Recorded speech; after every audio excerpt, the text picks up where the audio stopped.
राजा पाय पडतो राजा. नाही, माफी असावी, जरा आवाज वर करून बोलतोय राजा. पण खरं तर राजा आता तुमचा जन्मदिवस येतोय राजा, म्हणजे 19 फेब्रुवारी. खरं तर मनापासून लय आनंद आहे राजा. पण राजा तुमच्या आमच्यावर एवढे उपकार आहेत ना की वर्षाचे 365 दिवस सुद्धा तुमचा जन्मदिवस साजरा केला ना राजा, तरी तुमचे उपकार कधी भेटणार नाही राजा. पण राजा आज तुम्हाला काहीतरी सांगावं असं वाटतंय राजा.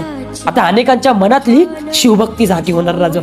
राजा अहो तुमची काय मूर्ती घेऊन फिरणार राजा, काही भगवे कुडते घालून जय भवानी जय शिवाजी करून फिरणार राजा. पण खरं तर राजा तुमचा इतिहास यांनी जाणलाय का हो राजा? राजा तुमच्या जन्मदिवसाच्या दिवशी हे बाया नाचवतात राजा. राजा आपल्या गड किल्ल्यांना हे राजकारणी लोक फोडायला चाललेत राजा.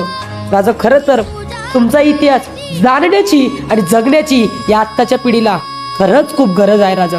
राजा आपलं शंभूराज, आता आपल्या शंभूराजांचा राज्याभिषेक झाला राजा. नेमकं तेव्हाही लोकांना आठवण पडली राजा. राजा ज्या राजांनी धर्मासाठी बलिदान दिलं, ज्या राजांनी परिवाराचा विचार न करता स्वतःचं रक्त सांडलं, नेमकं त्याच म्हणजेच आपल्या तुम्ही स्वामींचं आणि आपल्या शंभूराजांचा इतिहास हे विसरत चालले राजा.